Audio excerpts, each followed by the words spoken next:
ప్రజాపాలనను deputy CM Bhatti Vikramarka ప్రారంభించారు. తెలంగాణ వ్యాప్తంగా ప్రజాపాలన ప్రారంభమైందన్నారు. గత ప్రభుత్వం లక్ష్యాలను నెరవేర్చలేదని విమర్శించారు. ఇది దొరల ప్రభుత్వం కాదు, ప్రజల ప్రభుత్వం కాదన్నారు.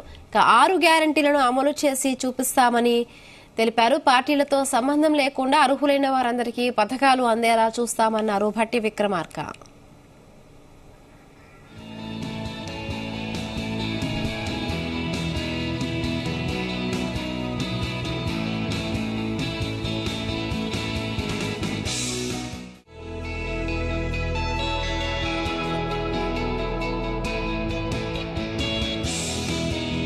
గోరి కొట్లాడి ఈ రాష్ట్ర ప్రజల సంక్షేమం కోసం, జీవితాల్లో వెలుగు నింపుకోవటం కోసం, ఉద్యోగాలు తెచ్చుకోవటం కోసం, నిధులు, నీళ్లు, నియామకాలు, ఆత్మగౌరవంతో కూడినటువంటి తెలంగాణ సమాజాన్ని నిర్మించుకోవటం కోసం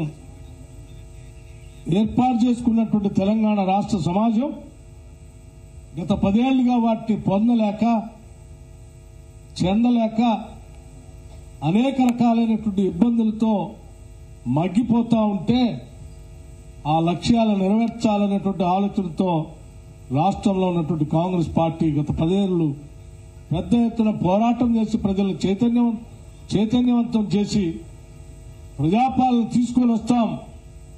తెచ్చుకున్న తెలంగాణ రాష్ట్రం ఇందిరమ్మ రాజ్యంలో ప్రజల కోసమే పాలన అందిస్తాం, ప్రజా ప్రభుత్వాన్ని ఇస్తాం, ఈ ప్రభుత్వం ప్రజల కోసమే ఉంటుంది, పాలకుల కోసం కాదని చెప్పి మీ అందరినీ ఒప్పించి, మీ మనసులు గెలిచి, మీ అందరి ఆశీర్వచనంతో ఇందిరమ్మ రాజ్యంగా కాంగ్రెస్ పార్టీ ప్రభుత్వాన్ని ఏర్పాటు చేసి, ఆ చేసినటువంటి ప్రభుత్వంలో ప్రజలకి అంకితం ఇస్తూ చెప్పిన 6 గ్యారంటీల్ని ఆ అద్భుతమైనటువంటి గొప్ప రోజు అయినటువంటి 28వ తారీఖు నాడు ఈరోజు వీటిని ప్రారంభోత్సవం